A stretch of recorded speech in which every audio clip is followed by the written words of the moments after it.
或者好 common 咧，可能你喺香港嗰邊咧仲有啲入息，咁樣或者你有啲出租屋咁樣，咁喺嗰度你又交咗啲地稅啊咁樣，咁嗰度呢邊咧你可以 claim 嘅。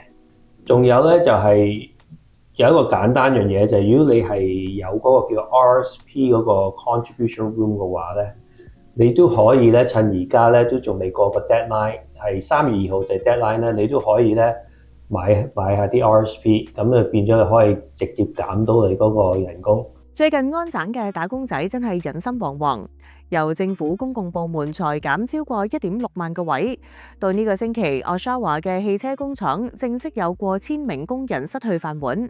好多人可能覺得唔緊要啦，至少有一筆遣散費頂住先。但你知唔知呢筆錢好大機會係你最需要現金流嘅時候，被稅局咬咗一大筆。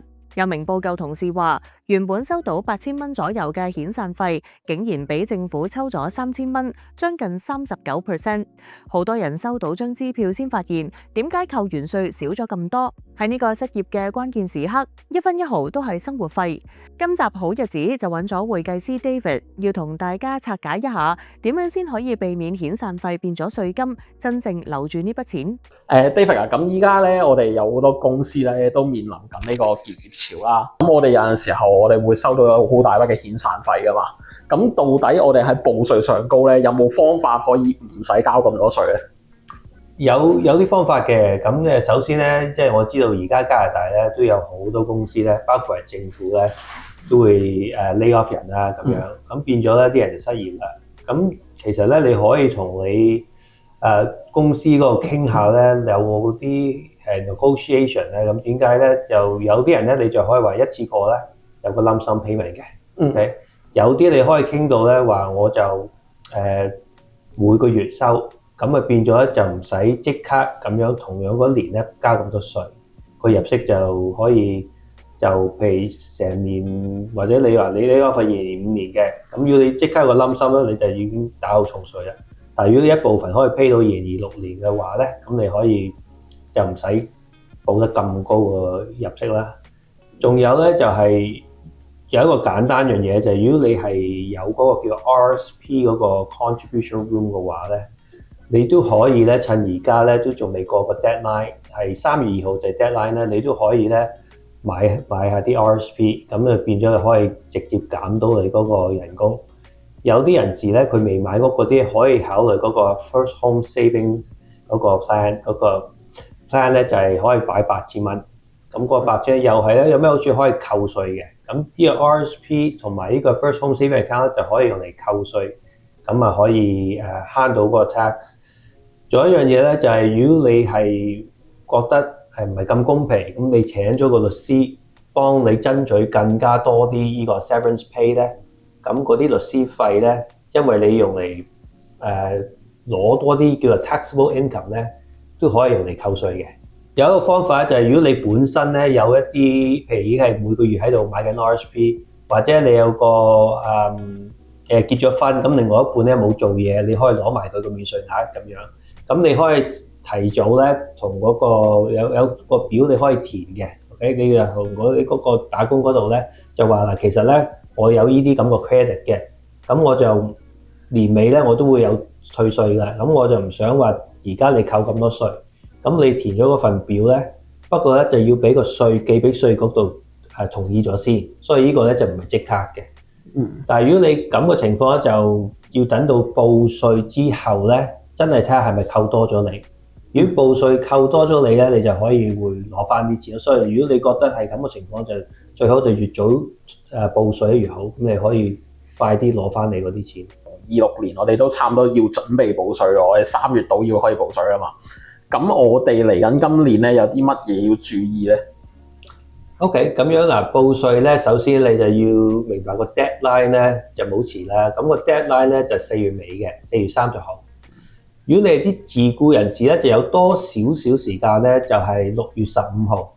不過咧，如果你交稅咧，你一定要個人咧都要交係4月尾交稅嘅。咁報稅有啲咩注意咧？就係你通常咧，你都要等嗰啲報稅單嘅。咁你 T4 咧，咁嗰個咧一定要2月尾咧就會收到噶啦。咁你銀行嗰啲咧 T5 啊、T3 啊嗰啲咧。好多嗰啲銀行都會大約3月份，咁其實3月尾你應該會收齊晒所有你要報稅嗰啲 tax 咧。咁如果你話睇報稅有啲咩同上年有咩唔同咧，個 tax bracket 咧嗰度咧就減咗少少。啱啱咧 announce 咗咧就有呢個enhance 咗嗰個 GST 個 rebate。咁嗱，呢啲咧就唔係個個都會有嘅。咁如果你係已經攞緊嘅話咧，咁變咗咧你報咗稅嘅好處咧，你就係會攞多少少咁樣啦。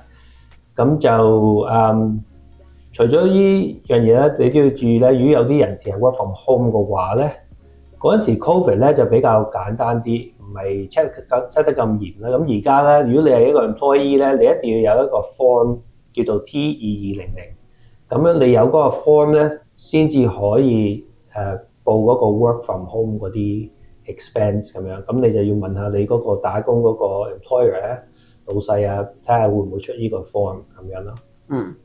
如果冇填到呢個 form 嘅話咧，可能會有啲乜嘢後果咧？佢嗱稅局咧，我哋報稅咧就唔使遞任何嗰啲單啊或者 form 嘅，不過咧佢就有權咧 send 封信咧，報完稅之後咧問下你攞啲資料。咁譬如咧好多時都問咩咧，就係呢個 form 啦 T2200啦，因為咧你一定要有嗰個 form 你先可以用嚟報嗰個 work from home 嘅。如果你冇嘅話咧，佢就 deny 咗嗰個 claim 啦。咁譬如你 claim 咗1000蚊，佢就會改翻你個 tax return， 咁就減翻嗰個 savings 咯。咁你就變咗你要交翻嗰個稅咁樣。因為自僱咧，你又唔同，因為自己老細啊嘛。咁佢都可以俾你 claim 個 work from home 嘅。咁個做法咧，你就要 keep 住晒所有你啲水啊、電啊、單啊，同埋嗰啲如果你有按揭咧，嗰啲 mortgage statement， 因為你一部分嗰個按揭個利息都可以扣嘅，甚至乎你嗰個地稅，所以你自僱咧，你又其實可以扣多啲嘢嘅，多過你就咁打工咁樣。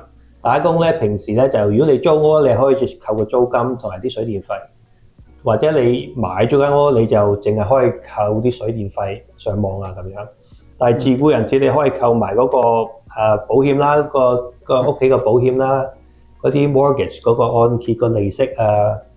水電費啊、上網啊咁樣，咁啊變咗咧，你所有啲資料咧，你就 keep 住嗰啲單報落去嗰個 tax return， 你就要唔可以，你就唔會千祈唔好報晒，因為咧佢因為有一部分咧係 personal use 噶嘛，所以咧佢個做法就係你睇下成間屋你個 square feet 個 size 幾大，跟住再睇下你嗰個 work from home 嗰個 space 咧個比例咧個 percentage 幾大。